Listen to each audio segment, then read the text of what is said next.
Hey my loves, welcome back to my channel.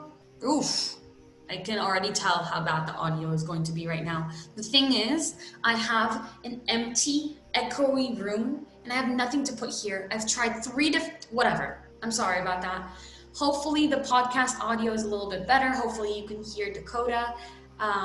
So yeah, that's what's happening today. I had Dakota Wint, Dakota of Earth on for a conscious conversation, which is one day going to be an actual podcast. For now, it's a long form video. We talk about psychedelics, aliens, spiritual journey, conflicts in the world, books that we like to read, what we're doing, what Dakota's doing in his life right now, all his travels. It was such a good conversation. I think you're going to love it. If you want more of these with really interesting people, let me know who you want on the podcast. And also let me know if you have questions for Dakota for a second conscious conversation. I really hope you enjoyed it. I enjoyed it so much.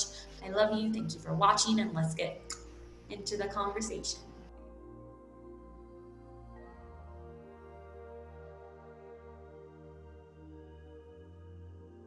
Hey guys, and welcome back after a long hiatus to Conscious Conversations, a place where I pretend to have a podcast so that I can have an excuse to talk to cool people.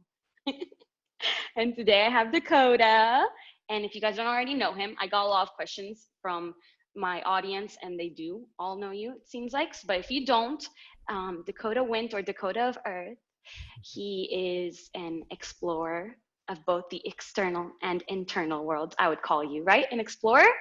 Yeah, I'm an explorer. You fully are. You travel the world and you travel the multiverse also with psychedelics. So you are I'm a an dimensional explorer. Exactly. I'll take that. That's what you are. You're also a poet. You have a podcast. I'll take that. You are a podcast called A Place for Humans. You have a clothing line. I'm a huge fan, by the way, of both A Place for Humans and your clothing line. Are you? Yes. Oh, shucks. I haven't gotten anything yet. I'm going to right after this because I was looking at it before we got on Zoom. And I'm going to get the tie-dye one and the one that says humans pretending. Okay, yeah, I'll hook you up. Sweatshirt. No, I will support. That's what I'm going to do. And I'm going to link everything below. But thank you, Thanks. Okay, so was that a good intro? How did I do? Good intro. You got anything else? That's pretty good. Oh, and Yellow hat. You're doing yellow hat. There's a yellow hat. Before I start asking you questions, I have this question that I've been wanting to ask you. Mm-hmm. The tapestry behind you. I don't know if tapestry is how you say it. Is it tapestry or tapestry? I call it tapestry. Tapestry behind you. Is that an effect, or is it actually lighting up like it's that? Happening like that in real life. It's actually, what's going on? How are you doing? It's a tapestry I bought in the Amazon in Peru. So there's like the people there, I'm sure you've heard of the Shipibo people. They're kind of like the ayahuasca drinking tribe. It's like, yes. And they make all these patterns and these beautiful tapestries and bags, and all this stuff represents different things that they use in the jungle. And these are visions they have on ayahuasca. And they make all these cool patterns. And I bought one when I was there. Like, this is the ayahuasca snake right here. It's beautiful. And I think this is the ayahuasca leaves. And this is probably some medicinal flower. But yeah, I bought it and I brought it home, and then I saw this thing online called a light form. Okay. It's like a projector, and it's like the projector knows how to like map your room out, like takes a picture of your room or takes a picture of an area, and it can tell the depth of things, and then you just project the light onto it and different effects. Unreal. It looks so cool. But yeah, this is a painting I got also in Peru of the shaman I drink ayahuasca with. And I was living with her son for a little bit when I was in Peru. I got stuck there for quarantine. They gave everybody 1 day to leave the country. They're like, everyone's got 1 day to get out. We're closing the airports. Or you're stuck there. Or you're stuck here until we finish quarantine. And I was in the middle of the mountains, like, no way. There's no way. And I didn't even know. Well, I guess I kind of knew. I had like 10 hours to leave by the time I found out. So you stayed there. How long were you there? I stayed there from March to June only, but I was there in January, but they locked down in March. How long were you planning on staying there? I didn't have any plans. Mm-hmm. So I was like, when I was there, I was like, I'll just ride it out. They'll lock down for a month or two, but then they just how was that? It was really cool, actually. I had a good time. It was? Yeah, Yeah. I was in at Arcana. It's like a ayahuasca center there, Mhm, mhm. and I'm friends with everyone that works there and the owner. And I was there when it got closed, and they were just like, "Oh, you just stay here." So I was living with these shamans, and it was And really cool. that's when you did 5-MeO DMT, right? No, I just did 5-MeO DMT in Oh, more December. recently. Oh, that Yeah, was December? that was December. Okay, so we have so much to talk about, and you're such a storyteller, so I want to let you just talk. Mhm. Um, and then I want to talk about psychedelics. You promised me alien stories. Yep. So is I feel like for a little bit you weren't so open about talking about aliens, and then did you just like recently get more comfortable to talk about it? What happened? Um, I don't know. No, I think I've always talked about it. Maybe I just didn't talk about it on YouTube as much. Mm-hmm. Yeah. I don't know why. I just had a wave of like alien inspiration lately. Did something It- happen well, in a like when I was a kid, I was obsessed with aliens. Like, I Mhm. mean, have always kind of kept that, like I love ancient aliens and all those Yeah. theories and stuff. But yeah, like the Pentagon releasing those videos saying like we don't know what these are. You've seen those 3 videos, right? Yes, they're on the Navy website. They're Yeah, official. like Yeah. so that was like okay, that's cool. And then Joe Rogan had like Bob Lazar on, and I think Bob Lazar lives in Michigan, so that's Oh, no cool. way. He's like seen UFOs, and he said he saw a little tiny alien body and stuff. And it just seems like in the COVID package, did you see they snuck in some UFO thing? So About it's just, releasing yeah, information. yeah, it's so Yeah. cool. So there's a lot of like interesting alien stuff happening, and I've just been riding that wave of like, Of opening up more to yeah. it, and like Well, I what was you just in believe in Mexico, is. and Oh yeah, there's in like a little Sonora. in Sonora, yeah. So this is like where the bufo toad lives, and Hmm. so apparently like the bufo toad doesn't really have any like ancestral shamanic use. Like it's kind of a new psychedelic that we've been using. But this tribe there called the Siri, they kind of have adapted it because this is where the toad lives, and they have medicine songs already, and really cool group of people. They have their language is called Comcac, and the language has no known root language. Oh. So it's just like this own. They're in their own little Do world they of know? language. Do they know what their roots are? How long have they been Probably there? not. They don't know. Wow. No, probably not. And they're super tall, which is weird for like indigenous people in Mhm. Mexico are usually Mhm. pretty short. These guys are like Right. 6 foot, and so they do the toad ceremonies now. Some of them, and but they all believe in aliens.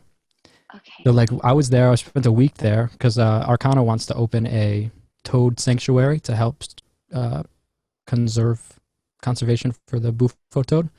So we went there to kind of talk to the tribe about it.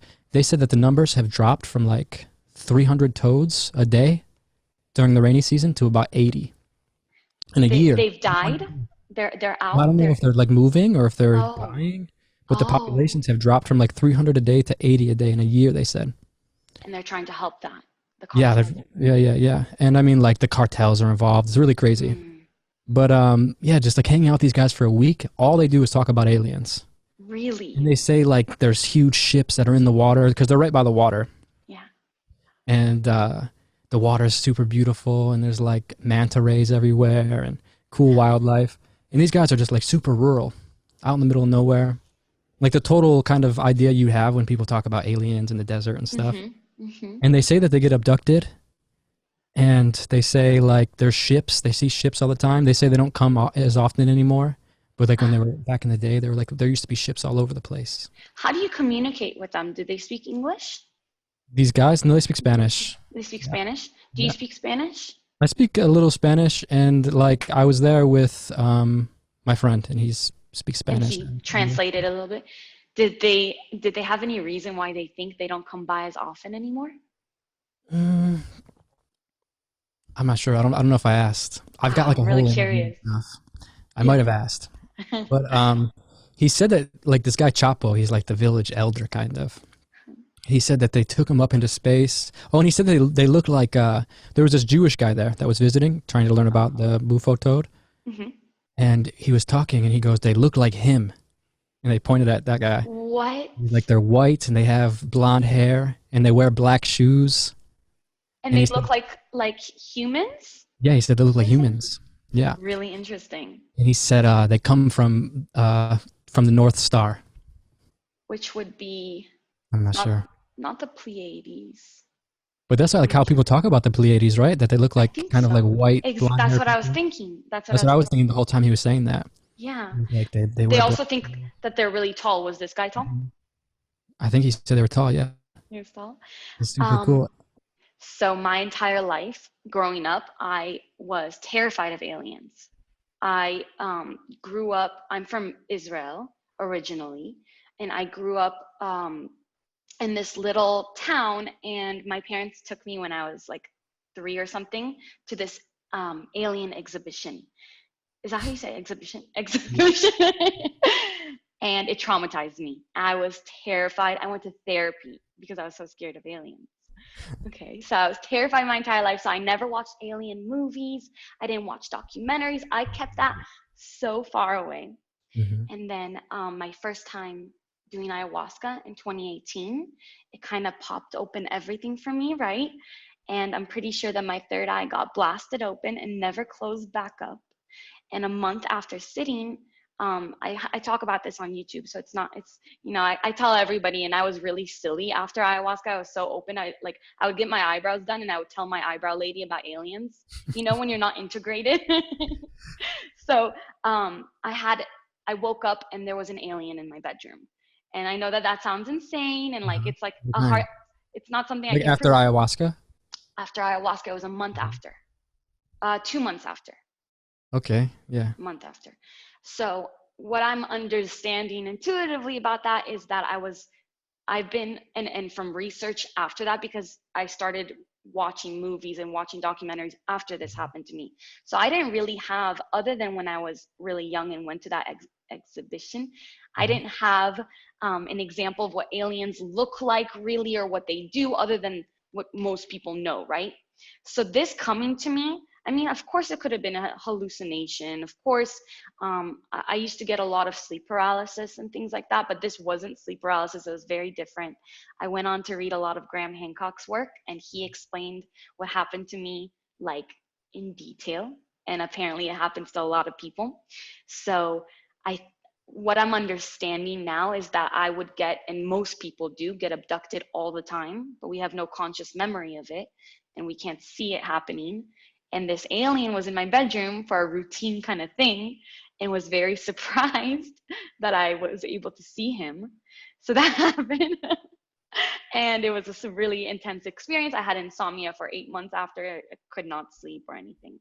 But now I've had several other experiences through shamanic journeying and stuff like that, and I've really interacted with them in Hmm. different states of consciousness, not in a very conscious state, right?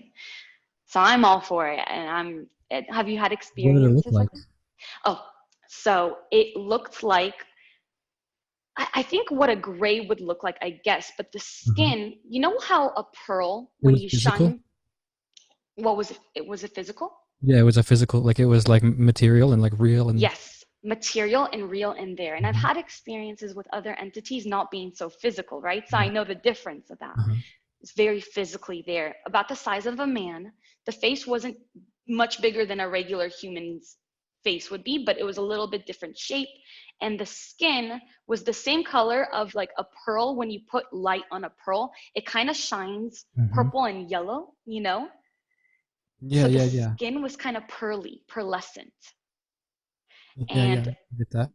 big black eyes. I don't remember anything else. I don't remember the body much. And he was trying to communicate with me telepathically, and it wasn't working because I was freaked out. And Yeah, that's he definitely then, how they talk. yes, so I wasn't understanding. And then he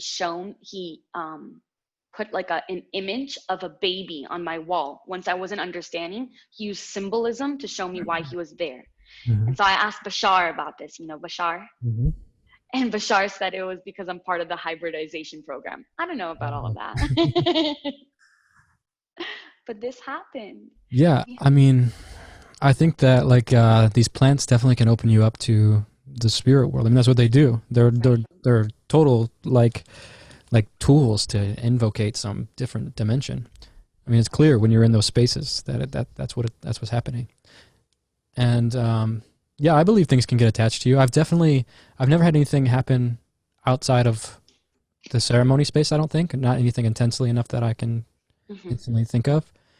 But I've seen all kinds of crazy things in ceremonies, like crazy looking demons and Yeah. alien looking things and microscopic looking like bugs and praying mantises. Praying mantises. Yeah. I've been operated on by some birds and some praying mantises. The praying mantis, a lot of people talk about it. They do. I What's don't the know. most? Go ahead. Go ahead, honey.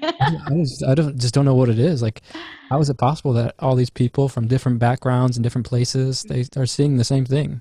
Exactly. And when I read a lot of other people's experiences, and that's actually what triggers the existential OCD a lot, because Yeah. that the one experience I had, when I came back to LA after it, I watched a couple of videos of somebody explaining almost, trip reports.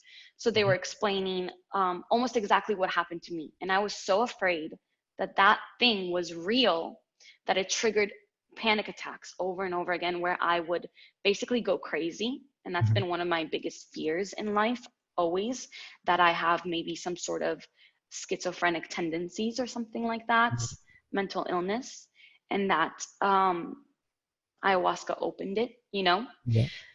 But I went to this like place on one of the trips that told me that none of this is real, Hmm. nothing here is real, and that I created all of reality because I was bored and lonely. Hmm. And it was these entities that were talking to me about it, but I couldn't see them. And they were really mean to me. And they're like, "We knew you'd be back. We knew you'd be back." And they're laughing at me. They're like, "You think that's real? You think the human world is real? This is where you really exist." And it was just blackness. And that created this obsession within me of figuring out the nature of reality. And that's why whenever I talk about ayahuasca now, I get like really bad anxiety or think Yeah. about going back there. Yeah. Well, I think it's important to do these things in like a really, like I almost feel like these retreats, they really rush some of this stuff a bit because it's like some people really do get some healing from it, Uh-huh. but you're really messing with something that's like super complex and super, I don't know, it's like it just it's real to me. To me, like I believe that those like that shamanic spirit world that you tap Yeah. into is like a real place. Mm-hmm. So I think like you need to kind of have the context and know what you're getting into and really be with a shaman that understands that space, and Mm-hmm. you can come back and have someone to say like what the fuck happened to me, like. Yeah. Yeah. So I think That that's integration. yeah, the integration Uh-huh. in a I had proper none. integration. Like I feel like I mean like the hippies, they do integrate like the love and light stuff nice, but it's like when you're like battling demons and hell and stuff, you need some like proper context for that stuff. And I feel like it's like a proper shaman, they've been through that stuff. They've seen those realms. So it's good to have someone to talk to. Yeah, I don't think I had any Yeah. sort of integration afterwards. It Yeah. was all very healing. It helped with depression and with my, I would have suicidal thoughts a lot in my life, and that's gone now, which, Yeah. sorry to get so heavy, but No, so, yeah, I mean, I think we all, that's how do you not in this hmm hmm world? So ayahuasca definitely helped with that. And yeah, I also believe that that shaman world is a real thing. I remember when I It's like a was, cult world. It's like the world that the Freemasons talk about, that like all these old mystical traditions in Europe. I feel like yeah, this is the dimension that they're all speaking about. yep, The world of angels and hell and all this yes. stuff. Do you think that it's all the same world, or that Yeah. there's different levels of it? There's probably different levels in the same way that like there's the dream world, the physical world, and then there's like Yeah, this other. So I'm right. sure there's levels to it, but I think they're all equally as valid because when we're there, when you're in the dream world, you're just like, yeah, this is life. You don't think Right. anything about it, you know. When Just you're like here. here, yeah, Mm-hmm. when you're here, Mm-hmm. you say the same Right. thing. And in the psychedelic world, you're like, holy shit, this is more real than real life. Right. Exactly. I remember when I was losing my mind in that one sitting, losing my mind, they were trying to get it out of me with some like berries and water or something. Because I was like losing myself. I Put berries on remember. her. Was what? Put The berries. berries on. The berries will help. I remember like being in this other dimension and seeing the shaman that was trying to get me out of there, I saw him with a lantern in this other dimension, like walking towards me, coming to bring me back. And at that moment, I was like, oh, I have so much respect for these shamans. They Yeah. really do Yeah. traverse these different worlds, and find people. And I was thinking, this big fear that I've had my entire life of being insane. You know, I sometimes look at like people who are mentally ill on the street and are homeless, right? Mhm. And I would often drive past them in LA and be like, I wonder what's the difference between me and Yeah. this person? Could I break like that also? Mhm. And thinking that a shaman could probably bring them back.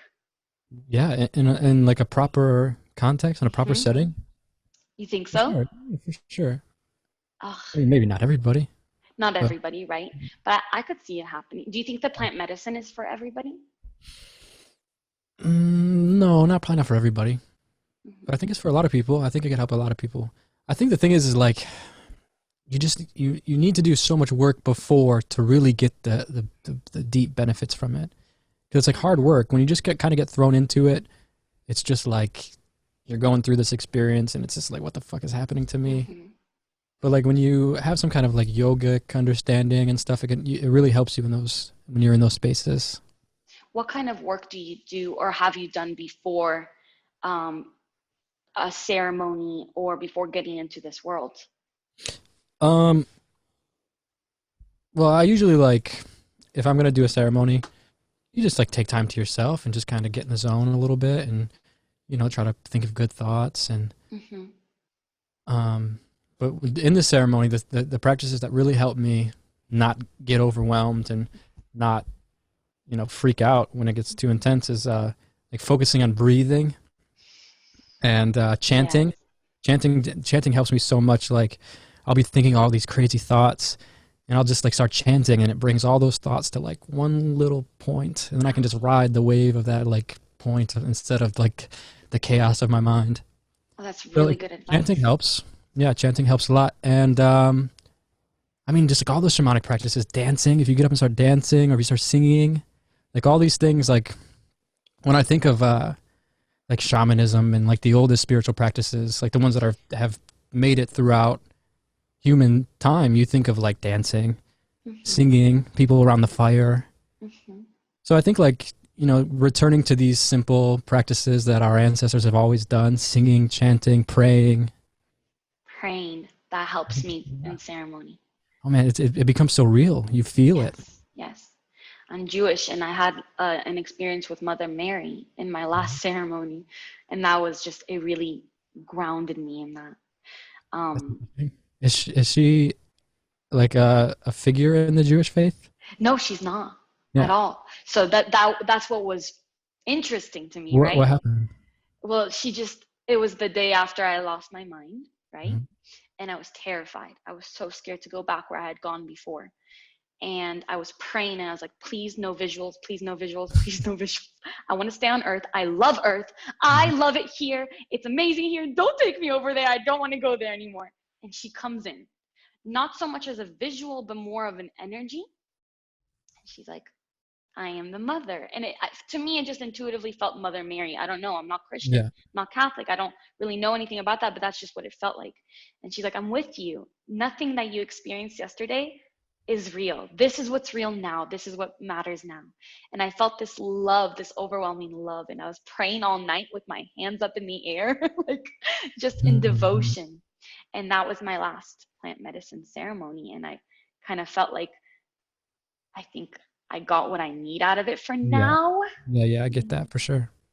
What kind of integration do you do? I just feel like I don't stop ever. I feel like I've been like at Arcana for the past year, basically. Right. And so that's all an integration. Yeah, it's just like this total like going full force. Like, I mean, I don't know. I feel like my lifestyle is so trippy as it is. Like, it's always so on the go, and it's always something crazy happening in my life. So I just feel like I just have learned throughout life how to kind of process these wild experiences, and my life is just kind of like, what the fuck is going on always? So What's the trippiest, craziest experience you've had to Oh, integrate? Palestine. Going to Palestine was really rough for me. Yeah, Um, I like I saw some of your spent, stuff on that. yeah, I spent like 4 days there, maybe Hmm. 3 days, 3.5 days, but it was really crazy. Like, it's a really rough situation there. And like I've been to India and Mexico and seen some like really impoverished areas, but people are so happy there. Still, like when you go like Yeah. in the slummy areas of India, people are just like kids are flying kites and people are washing clothes and no one's like looking too sad or anything. But in Palestine, people are like Well, they it's were, trauma there. There's a lot of yeah, lots trauma. of trauma there, and they were Yes. like just giving me everything was free. They were giving me free food, free coffee, driving me around for free because I was like a YouTuber. I was like, I'm here to like, Mm. I came to see the Banksy stuff. There's like a Banksy hotel there, Mhm. and like I like Banksy a lot. And there's a bunch of original Banksy murals all around. So I was like, oh, that's really cool. And I want to go see like the Jesus stuff. And Yeah. it wasn't like I didn't really even have any kind of context. I knew there was political stuff that was going on, and it was like a little dodgy to go there, but I figured like it would be cool to experience that. And I really got sucked into all the politics of it. Like I Mm. went to like the Banksy hotel is right by the wall. So like there's like the Banksy hotel here, and then there's the wall that like divides This is Palestine. in Gaza Strip. Is that No, where it no, no. was? This is in the West Bank. Oh, okay. So a Okay. little bit. It's not as crazy as Gaza, but still Mhm. crazy. Mhm. And it's really cool. Like Banksy has like a little store there where you can buy stuff to spray paint on the wall. Like you can buy spray paint and Oh, like no way. stencils. And he calls it Walmart. Oh, that's really great. Oh shit, wrong one. Um, so it's yeah. So it was really cool for me to see all that stuff. And then like I went to visit the tomb of Abraham, and I had this shirt on that said "I love Palestine." And this is like in Palestine, so I'm like I can rock this shirt. It's no big deal. And I wasn't even really thinking anything of it. And I just actually got offered like, hey, you want to come check this out? And I was just like, yeah, sure. So I just was wearing what I was already wearing. I didn't think of like going to a tomb with like a kind of political statement on my shirt could Mhm. cause stuff, Mhm. which obviously it could. But I didn't know how crazy it was in Palestine. So like I went there and like there's like the Israeli military everywhere. And they pulled their gun out on me over the shirt and they're like screaming at me saying like, "Do you speak Arabic?" I was like, "No, I'm How American." they And they pulled their pull gun out on you? yeah, they pulled a gun out on me. On I'd little say you? I've got some of it on video. And they pull me in a room and they check my passport. They're asking me who I know here, what I'm doing here, why I got a camera. That is Um, really Took strange. pictures of me, and then like they get like I had like a big boss guy come, like a general or something, and he was really cool. He was just like, "Stop messing with this tourist, let him go."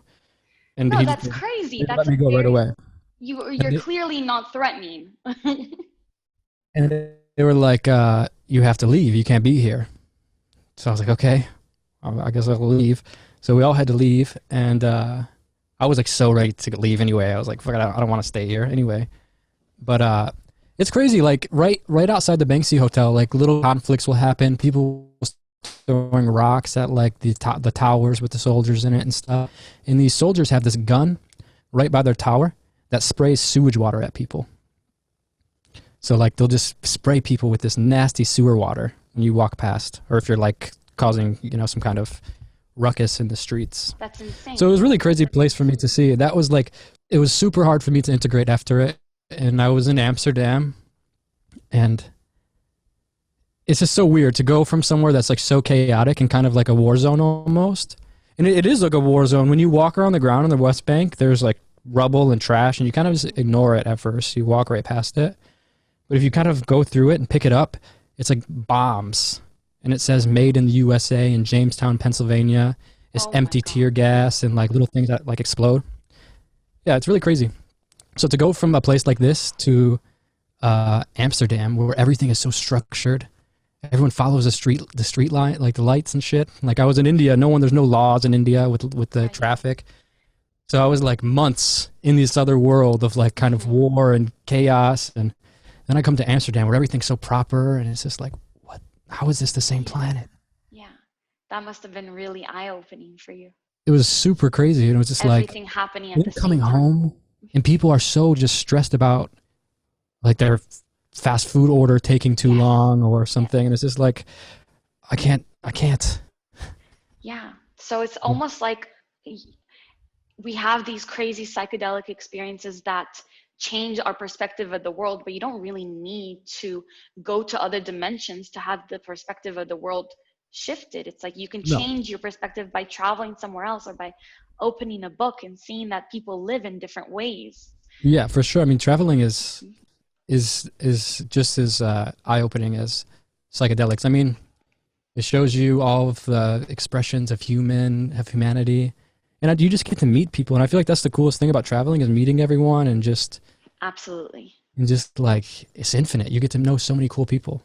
And everybody is interesting. There's something Everybody, to every single learn. person has such an interesting Yes, story. there's something to learn from every person. There's That's why I start conversations with everybody, and I just want to like know your mind, right? Because there's messages that come from other people. There's like expansions that come from other people. And thank you for sharing that. It's a hard thing for me to hear because obviously, I am Yeah, Israeli American.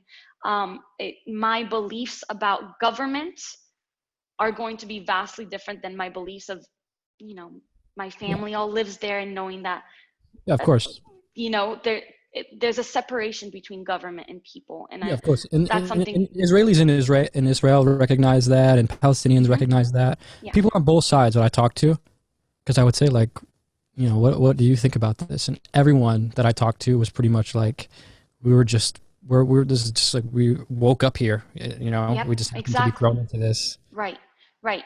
And there are all these other forces at hand, and when you bring there's somebody that I think his name was Rudy, and when you bring Palestinian activists together with Israeli activists, they always have more in common than the rest of the world, and they're the ones that want to make something work, something happen, life to be better for Palestinians and life to be good for Israelis.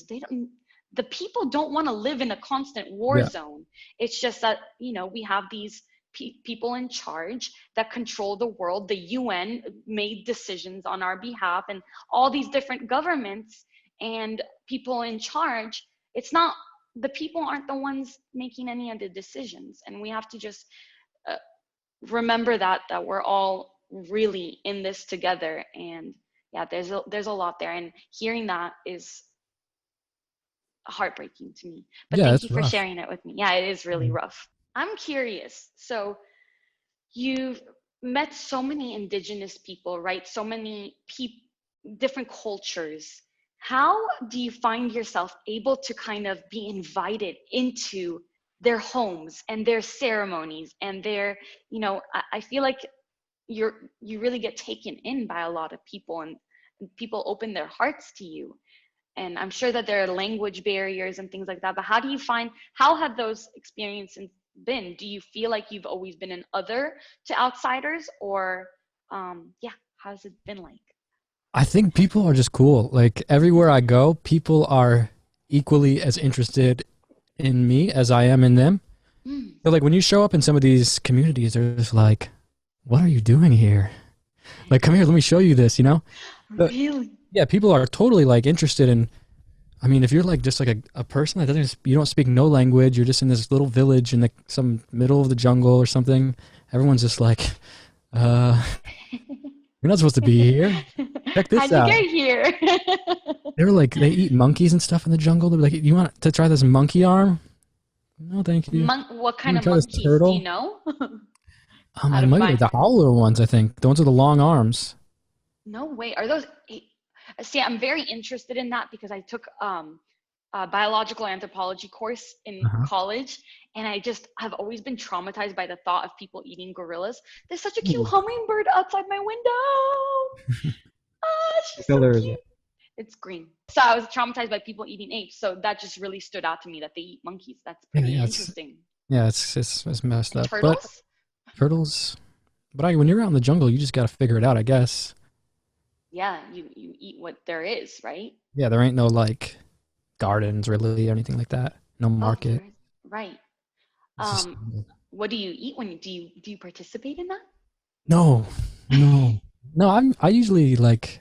I've never been in like a super situation where, like in the jungle at least, like I've always had it kind of somewhat catered when I was there. Yeah. Mm. Um, I mean, Mexico, they eat a lot of. Oh, I went to a market in Mexico once where they eat lion meat. They sell lion meat, What? like actual lion. Where did they get the lions? Are You there lions? bring. Are Yeah, there I was like, lions that's in what I said. I Mexico? was like, where did you guys get lions from? And they're like, there's a safari here, and they raise them. I was like, oh my Okay. god, that's like the most. I don't love that, but I also can't judge it. It is Oh, that's so messed up. I different didn't try it, situation. but they eat all kinds of stuff there. They eat like crickets and grasshoppers and tarantulas and Wow. fried Scorpions. worms, scorpions. I've seen those scorpion lollipops. Yep, that's real. I have questions that were sent in that I want to ask you. Are you? They were really excited about. My audience is really excited about getting your answers to these. Okay, So are you down? I'm down. Okay. So the first one was, what was it like meeting Ram Dass? Did you meet Ram Dass in Maui? Yeah, I met Ramdas in Maui. I met Ramdas for the first time on webcam in California. There was a Ramdas retreat in California where we would like different people would go there. Trevor Hall was there playing music, and Oh, I love um, Trevor Hall. there was some really cool speakers and stuff. Like Raghu Marcus was there, and all these kind of people that are in that little Ramdas scene. And it was my first time meeting all those guys. And I went there, and I sort of sent an email and was like, "Hey, can I please come to this Ramdas retreat?" And they're like, "Yeah, sure, you can come." So I went, and I talked to Ramdas on Skype and introduced myself and stuff. And I think I asked him, like, what are we supposed to do when we look out into the world and I see like all the craziness that's happening?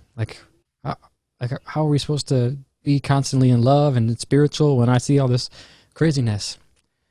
And he gave me some like, Ram Dass type of answer about how it's all, all the suffering exists in my head, or, one of those spiritual answers. But it was really nice to meet Ram Dass in that kind of way. And then like that was in maybe August, I think, when I talked to him on Skype. And then I went to India with Krishna Das and Raghu in September. So just a couple months later, or a month later, I went to India with those guys. And I spent 2 weeks living in the ashram that they all met their guru in, Neem Karoli Baba, in Nainital. It's a little ashram next to the water, and it's got like hills around it. And as we pull up to the ashram, it's probably like midnight or something like that. And we're at like a hill, like a hill that kind of wraps around and goes down. You can see the ashram down there, and it's kind of lit up, and it looks all kind of like, oh man, this is where Ram Dass met his guru, and it's super, super cool to like see it. And like, as I'm looking down, a leopard walks by What? on the road, a real leopard, and I was like, oh my god, How was that? That must have it been was, terrifying. yeah, it was scary. And so, Oh. yeah, it was like, okay, I was like, this is going to be a powerful experience. Is that just something common that happens over there, or do you think it was super Uh, symbolic? I mean, I'm sure it's not like super uncommon, but it probably doesn't happen all the time. Mhm. So we get down there to like to the place, and they're kind of showing all the old guys to their rooms. They're like, Krishna Das, here's your room, and like Raghu, here's your room. I'm like, oh, this is nice. This ain't so bad. I could hang out here for a little bit. And then I'm just kind of waiting there, and I'm there with my friend Lucian, who was Ram Dass's caretaker. Like, he lived in Maui with Ram Dass. I'm gonna take care of him. And he was like, he's my age, and we were just kind of sitting there with our bags, like, okay, we're ready for our room. And they're like, you guys will stay up there on top of that hill. I was like, where the leopard is, like up there. You want us to walk up there? And they were like, yeah. So we had to stay up in some little creepy cabin full of spiders, and it's where like where they stayed back in the day. I was like, oh, great. Oh God, how was But that? it was super. I was actually I loved it. I loved how like raw and horrible it was, just because it made me feel like I'm I'm living it. When I stayed in a little Guatemalan hut, it wasn't in a nice retreat and everything, but it was a little hut. It was my first exposure to like spiders and scorpions in the one, and I almost booked a flight back because I was so scared. It's so funny. There was huge spiders in the room Yes, everywhere. like the size of your Yeah, face. Yeah. Yes, for sure. By the end of the trip, I realized that they are our guardians and they love Yeah, us me and too. everything's, yeah. Yeah, I was just like, they're keeping all like the shitty bugs out of here. As long as they don't kind of walk all over me, I'm okay. Mhm. They even ate the scorpions, I'm pretty sure. Oh Something shit. crazy like, the hummingbird is back. Okay, I'm gonna stop. They, they eat hummingbirds too, I think. Oh no. But so I got really close with all these guys Mhm. that were kind of in the Ram Dass community. Like Raghu and Krishna Das were with Ram Dass back in India, like in the 70s or late 60s. And so it was really nice to like really get all the firsthand What were stories you what from were these you doing guys. what were you doing over there? What were you learning or Um, Nothing really. You know, we'd wake up in the morning and we would sing to like all these statues. mm, And it's like in Sanskrit. I was hardly kind of, I was learning the songs as we went along. I'd kind of mumble along. And it would be like really early in the morning, like before sunset. And you would do it for like an hour and a half. mhm. And it was kind of like such a drag. But, you know, I would do it because Was I it? wanted to participate. Yeah. But then they'd feed us breakfast, and I would just participate in whatever the temple activities were. So they would do like these chants and singing, and I would join it and try to keep up and follow along. But in the moments that we were chilling, they would just tell us stories about like what it was like to be there when they were kids, and you know, like how they'd be taking LSD and sneaking, like the girls would be sneaking into the boys' rooms, and you know, like all this really great stories. And uh, then I was invited to Maui to go to the retreat, Wow. and we went to a beach, and there was Ram Dass just like chilling on the beach in his little beach wheelchair, and he was just sitting there looking at the water. And I just went up and gave him a hug, and he said it was nice to meet you. And he was really old, so he didn't talk much. And the things he Yeah. did say was, you know, really slow and Mhm. simple, Mhm. but super sense of humor all the way till the end. And you know, I went to his house and stayed there for 2 days. And yeah, I It's mean, amazing. it's super incredible. I mean, we were at this hotel in the basement of this hotel, and we were having a screening of one of the Ram Dass documentaries. I'm not sure which one it is. And there was probably 8 of us in the room. Duncan Trussell just got married with his wife there. And it was just like this whole kind of surreal dream-like experience where it's like Duncan Duncan. just got married. Ram Dass married Duncan and his wife. What? Yeah. And it's just like, okay.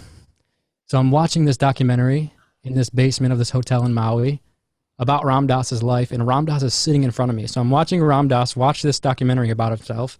I'm just like, what is even Surreal. happening right now? Surreal. How do I get in this weird situation? But it's really That's cool. And yeah, I mean, it's that's absolutely surreal. I have a shirt actually. This shirt right here. What is My it? friend Lucian was like, "Hey, Ram Dass is getting rid of all these clothes. You can have one of his shirts." Stop. They gave me this shirt. Do you feel enlightened when you wear it? I've never wore it, but I kind of just hug it sometimes. It was very handy. You had it like right there. Yeah, I keep it right here. Dakota, I'm curious. What is your intention when you go on these adventures? Like when you went to India and when you went to Maui, are you looking for something? What is it? What is the isness What that is you it? are? What is it? Um, I don't know. I just kind of like I just want to like see what's going on, Is it curiosity, what's happening. Yeah, it's just like I feel like there's so much crazy stuff to see. right? So So I you're just want just to like kind of see all the crazy stuff trying and to meet all the cool human, people. hmm and meet everybody and experience everything I mean, this is and like do it all. what other time in human history have we been able to go everywhere on the planet? Yeah, yeah. So it's just like I don't know, and I mean like I have an opportunity to do it, so it's just like I might as well just ride this wave I'm until always interested in that, in like where does this desire come from to put yourself in uncomfortable situations and also in yeah. really cool, surreal situations, right? To Yeah, explore those worlds. I think it's like for me it's just about like having a cool story and like just making life a story. Like I mean, Mm, people everyone's so boring. Everyone like just is like so stuck in the routine. And like, especially here in Detroit, like where I grew up, everyone does the same shit.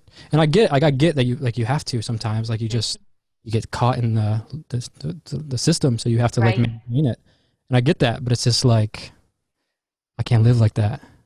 And Yeah. for me, it's just like life is so mysterious. Like, and you're just like on this conveyor belt, or like not a conveyor belt, but like a treadmill. You're just like walking in place. You're not really doing anything. And it's just like, wake up, Do human you idiots. do you feel like there's something that people who, are do feel like they're stuck in 9 to 5 jobs? They do feel like they have these responsibilities and they can't just take off and go on an adventure. Is there a way that they can start adding that mystery into their life and start like exploring? Yeah, I mean, I guess it's like self-inquiry. Mm, Self-inquiry, just like question the nature of who you are and what it means to be who you are. You know what I yeah, mean? yeah, Is it like, what does it mean? We don't think about it because it's like a fish in like a bowl. You know, you don't realize you're in water because you're just in water. Like we don't realize we're yeah, in air because we're just in air. It's like we don't exactly. realize how mysterious our existence is because we are just in the mystery. So it's like normal to us. But Yeah. like there are things. I mean, everyone has it. I think we all kind of get these little flashes of realization of like oh my god, like what, like how is this possible? I'm a human. We're just Oh, here. I'm just in this body, and this body is like having this temporary experience of like all these colors and relationships and picking flowers and sneaking out and falling in love and car accidents and falling in love with dogs and oh, drinking fermented grape juice. drinking like weird plants and doing weird rituals. Like we're just such we're so It's strange. And magic. I mean, think about even just like I don't know. It's all so strange. Everything is so strange. There's not one thing that isn't weird, and we don't ever Absolutely. acknowledge it. And I think But like if we acknowledge it, then you don't have to travel anywhere. You don't have to go anywhere because it is the mystery. It is it. You know, you are it right now. you are You're it, the not required mysteries. to do anything or go anywhere. It's just about Exactly. like tapping into that of like of who you are actually. Well, that was such a beautiful answer, so inspiring because Oh, I don't yeah, remember what I said. you said the most, oh, What it are we was talking about? beautiful. It was very inspiring. Where are we? Who Who? am I? Okay, so I'm gonna go back to the questions that we had for you because Yep. I don't want to take up your entire day. No, Even it's though if good. you're down, I don't think I don't think Big Worm is. I don't know where he's at right now, so we're good. oh, you big worms, no one's gonna know who you're talking about. They're gonna think it's the Ice Cube person. So, I haven't seen the movie Friday. yeah, that's Whoever's fucked up. watching, if you've seen it, there's somebody that looks like a big worm. The white Big Worm. No, my big worm. So, Nikki Ness, I think that was the username, asked, "How has your spirit?" Oh, I had a lot of questions about you and Warped Tour. Has Okay. your spirituality changed since Charlotte Warped Tour, where they met you? And Um, it's changed. I don't know. I mean, like when was I don't know. this? My spirituality has changed. I mean, it's just kind of like I mean, it comes in waves. It's not spirituality is not kind of this, uh, or at least like the joy of spirituality is not some sustainable little ball of light that we can carry around. So like you have your ups and downs, and I'm sure since Warped Tour I've had a lot of ups and downs. But I think life is just is spirit. Everything is spirit. So everything is spiritual, and I've kind of always looked at it that way. And since Warped Tour, Warped Tour actually played such a huge role in my spirituality. I was having these psychedelic experiences, and I didn't have anyone to talk to about it. Like spiritual psychedelic experiences, not like the colors are cool and the walls are breathing. I was having like realizations of what it means to be alive and oneness. How the universe is like just this kind of oneness that's expressing itself in separateness, and just like having these crazy mind fucks. And so on Warp Tour, there were these guys that would sell these books on yoga, and they would follow the whole tour. And this is like a rock and roll festival. It's not really the place for that, or you would think it's not the place for it.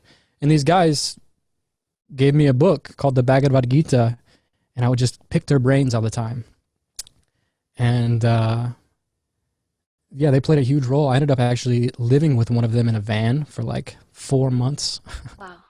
A Hare Krishna guy, this monk, just me and this monk, just living in a van, traveling around, and yeah, he was an older guy, and it was really interesting, a really interesting time in my life.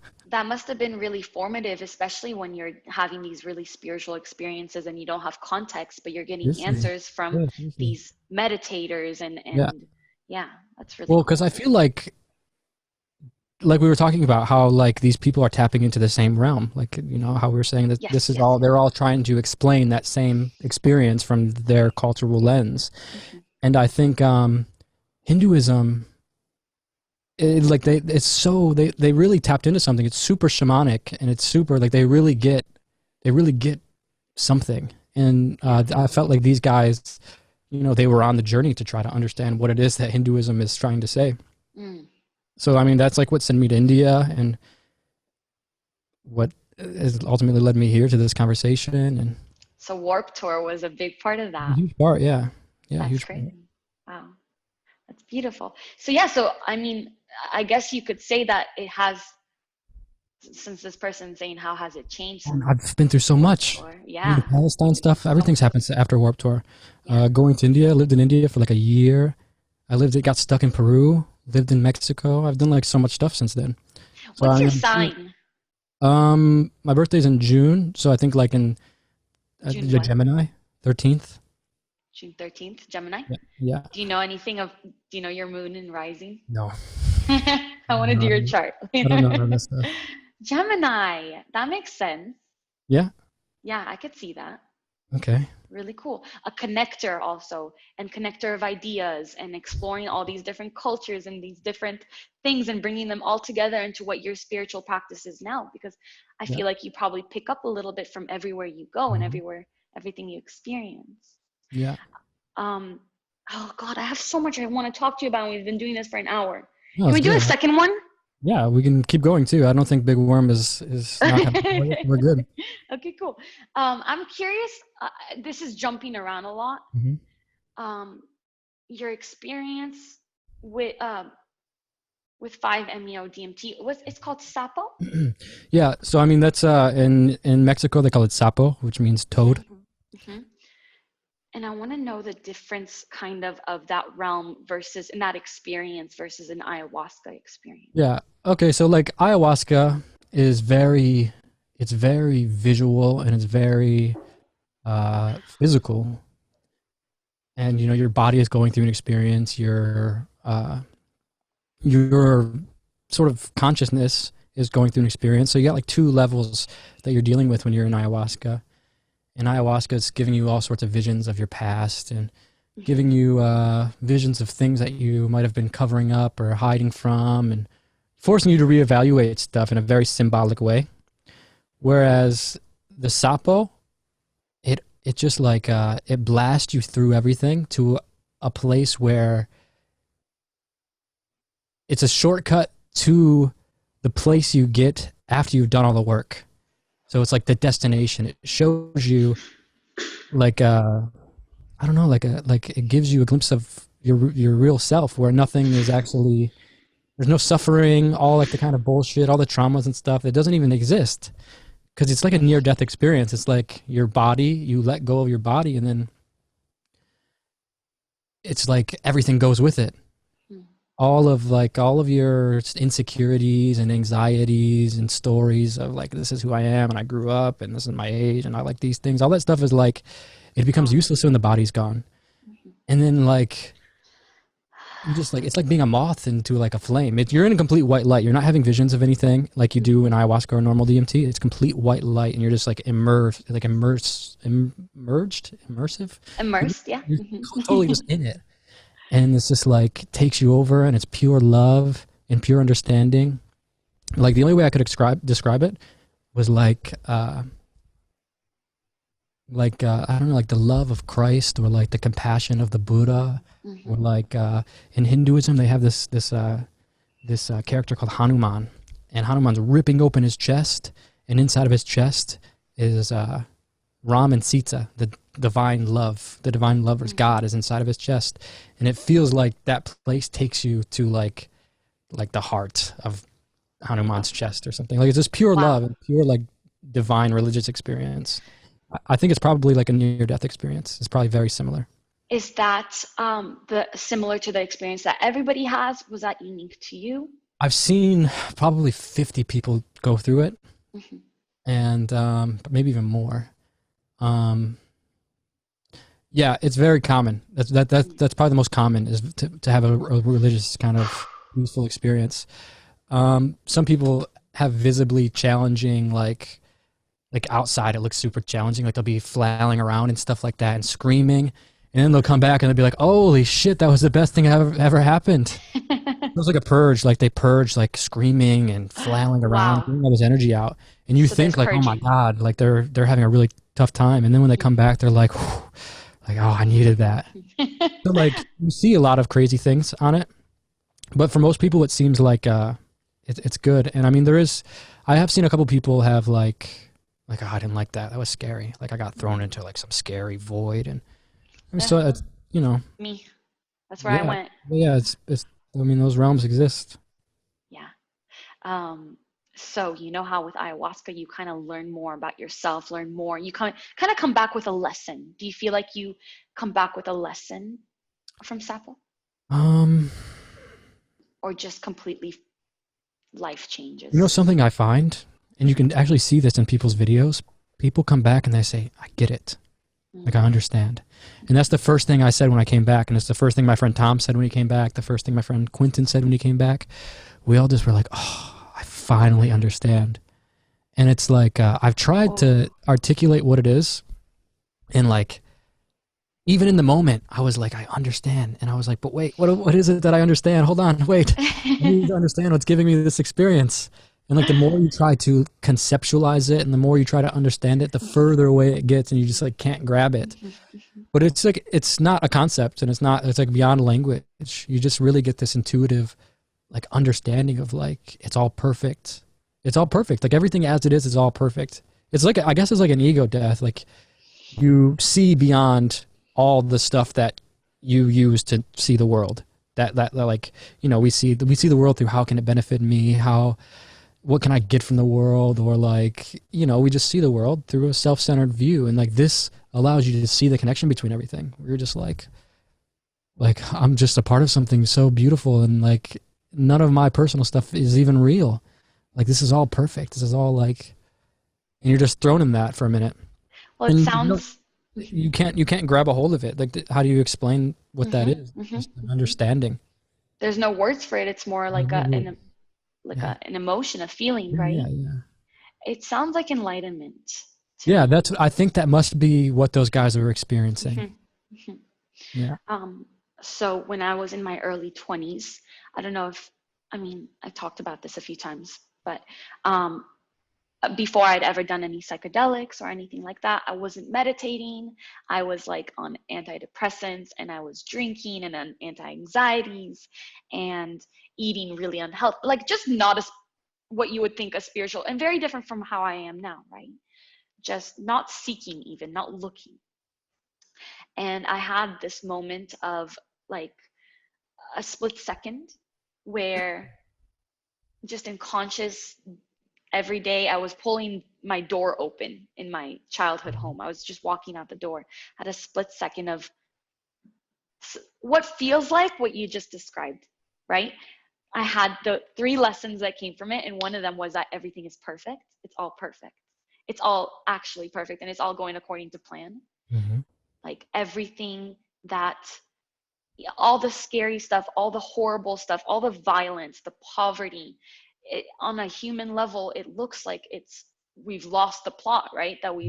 That humanity is hopeless, but it's actually going exactly according to plan, right?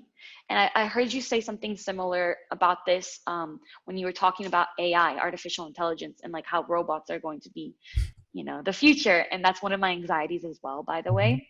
It's one of the things that I literally can't read too much about because I'm so scared of it. um, but that everything is and everything is just happening the way that it's supposed to, and we can do what we can to make the world as good as we can, right, on an individual level and in our communities. But realistically, like, we chose to, I believe we chose to experience everything as it is right now. Have you seen that movie Soul, the Disney movie? I saw it twice because I'm obsessed with Mhm. So I think it's it. my favorite movie. I love Like, it the so much. moment, okay, so like he goes through all this thing where he thinks his life is all about jazz and he has this purpose. His music is my life. Mhm. And then like 22, the other soul, when it gets into his body, Mhm. and she's just like, oh, she's eating pizza and like looking at the leaves, and The she's like, I love leaves. life. Uh-huh. And he's like, you only love life because you're me. And then he gets his body back and he gets it. It's all perfect. It's all perfect. Everything's perfect. I have chills. Oh, I love that movie. It's so good. We should do a reaction to that movie one time. Seriously. I could watch it every day. They I need might to make more rewatch movies it. like that. It was so refreshing and so different to see them kind of bringing consciousness and end of life, like talking about death at all in a positive way in a children's movie, right? So good. It's really cool. Um, okay, another one of my questions, and then we're gonna return to the other ones. Do you have any books? Like, what are your favorite books? Books that you would recommend to anybody? I'm a big book nerd, so I always ask about books. Give me like what kind of topic? Any kind Um, of topic? do you have like a favorite book that you like? For example, my favorite book that has nothing to do with anything is obviously the Harry Potter series. Like I Yeah. reread those once a year still. So good, yeah. I have a Harry Potter tattoo. No way, what is On it? my lip, it says Mudblood inside my lip. We are mudbloods. Yeah, let me think. I really like Jack Kerouac. Jack Kerouac is like a super inspiration to me. Yeah, I could see that. Super that. like On the road. I love that like that beatnik era of just like super poetic, long-winded, just jazzy kind of speech of the late 50s. Yeah. Like they were just so cool back then. So I really like Jack Kerouac. I like all those guys from that era. Like I like Allen Ginsberg, William Burroughs. Like I have this book here called the Yahe Letters. It's letters between William Burroughs and Allen Ginsberg as he's like going to the Amazon to find ayahuasca, and they're sending each other letters back and forth. He's like, okay, I'm in the bar and this is happening today, and it's a really cool book. That sounds fascinating, actually. I want to read I got a lot of like magic books, like Aleister Crowley and like all these witchcraft books. I'm into that kind of stuff a little bit. Are you still into that? I know that's Yeah, totally, yeah. Yeah? Yeah, I feel like that's what all this ayahuasca stuff is. So I think like reading these kind of books gives you another perspective of how to view those spaces and how to like work when you're in those spaces. You know, it's interesting. Aleister Crowley was actually in like 1901. He and a bunch of little secret group he created, they were doing all these different traditions. Like Aleister Crowley was mixing yoga with, you know, like different pagan traditions found in Europe with Native American shamanism. So like they were in these small little groups out in the forest drinking and eating peyote and like doing yoga and doing these like theatrical magic ceremonies. And they were contacting aliens, and he like drew a picture of the alien he contacted with big eyes, looks like a gray, like the one you described. So like it's really cool to read these books because you get like, it's like the same thing just from a completely different angle. What do you think about people feeling like Aleister Crowley is evil and satanic? I mean, you have to like read it. You have to like actually read who he is and stuff. Like so this kind of puts context into the type of person Aleister Crowley was. There's one story about Aleister Crowley faking his death. Everyone thought he died. So like for like 2 months, they were just like, damn, like I guess he's dead. And then he showed up to a party 2 months later just to freak everyone out. And so like he's like a super theatrical kind of guy, and he wanted. That's iconic. Yeah, That's iconic. He's pretty cool. But he was a shaman. He was like using psychedelics. He was using yoga. He's like kind of doing what we're all kind of doing. But he wanted this kind of spooky image, you know. And he would call himself the Beast. But if you really look at his stuff, like for another good example of like of his little mischievous kind of personality is he has a ceremony where he talks about sacrificing children. Right, that's what I know. Yeah, and people are like, what the fuck, he's sacrificing children? But then if you like read the actual book, because they take it out of context and quotes, the way he sacrifices the children is by like using his semen. So he's like super cheeky. He's yeah. I didn't know that. Yeah. So people like only read one part and they're like, oh my God, like this dude is... Right. I heard about that and I discounted him completely. Yeah, no, like he talks about sacrificing children through, you know, using your semen as like a sacrament for magical practices and stuff. Okay. He's a really interesting guy. I mean, I think he intentionally didn't want people he didn't want this stuff to be popular. This is, like mystic knowledge. This is like knowledge reserved for like a very specific group of people that get into this kind of stuff. Mhm. So I think he intentionally kept people away. I think that it also brings up the question of morality and like what, morality being objective or Well, it's fun to play with subjective. that stuff like that, Yeah, like the way he plays with that. yeah. And I mean, the Agori in India, they do it too. They drink out of human skulls and cover themselves in ash, and they really play with identity and the things that we're like, oh God, about. They're like, fuck it, I'll invite that in and see what happens. And It kind of breaks apart what you are taught to think is good and right and makes you question, well, do I believe that things should be this way because that's innate within me, that this is goodness? That morality again, that's really interesting. Breaks down our perceptions of society and how things should be, kind of. have you ever read about the Agori before? I haven't. I think I've heard you speaking, or did she have They're a cool. YouTube video about it? Yeah, I've talked about them on YouTube before. So the Agori are like these cannibals in India, and they do Yes. different spiritual practices where they eat dead bodies and they meditate on top of dead bodies. They do all this crazy stuff, It's crazy. but it's because they truly see everything as one. So they do these practices to like force themselves to be in that awareness of oneness. Because we're like flowers are one, the trees are one, the trees. These guys are like, yeah, we're one with. I'm eating this dead body because it doesn't make a difference if it's pizza or a dead body. Wow. They're like the super extreme version of that. How is their society? Do they have mental illness in their society? Because I've always been told that They're eating like, human yeah, meat can make you crazy. yeah. I mean, well, the ones I met are actually super cool and super nice and super inviting. But like the ones, if you watch YouTube videos, some of them definitely seem crazy. Mhm. Yeah. Yeah, that scares me. Cannibalism, it's one of those taboo things that just gives me like, But they eat dead bodies, not living bodies. So they're not violent usually, I think. Not the ones I okay. met. I mean, there's a distinction. So it's like people die, obviously. It's not that they kill Yeah, human they don't beings kill to people. eat them. No, they don't kill no one. Like, so like sometimes in India, like in Varanasi, for example, people want to die there. So they go there in old age or when they're sick and they want to die there. They want to be burned next to the holy Ganga, the river. And it's pretty expensive, like, I mean, even just a couple $100 is really expensive for some of these people. So they just toss the bodies in the water. And these guys hang out on the other side of the river waiting for the bodies to wash up. And they pull the body out. They make little candles in the person's mouth. And it's like really dark stuff kind of, but I mean, yeah, it's dark. There's no way of... Yeah, it's pretty dark. Pretty Yeah, dark. but Yeah. but I But see it's interesting it's interesting in to a see. psychotic kind of way. Yeah, in an extremely psychotic way. And I feel uncomfortable right now. But like it changes your perspective again. Like it just I mean, expands. that shit All exists, expansion. Exactly. It's out Yeah. there. So know about it. That's Mhm. really interesting. So thank you for letting me know. Aleister Crowley books, Jack And Kerouac, cannibals. and then Cannibals. Yeah, no problem. um, Oh, no, I got a good book recommendation. I Am That. Talks by Sri Nisargadatta Maharaj. I Am That. I Am Where's That. I I've Am heard That? of that. I It's Am either That. You Are That or I Am That. But either way, it's one of the best books. I Am That. Okay. Yeah, I'm you gonna have to check get it it. out. Yeah, Yeah. you have to. It's like a must have. And the last question that I want to ask you from our audience is, when is Of Earth being released? Okay, so Of Earth was like it was supposed to be a little documentary series I filmed in India. And I hired like a little guy, well, he's a normal sized guy. I hired a guy with me to film and edit and all this stuff. And it didn't work out. So I've had to edit it all myself.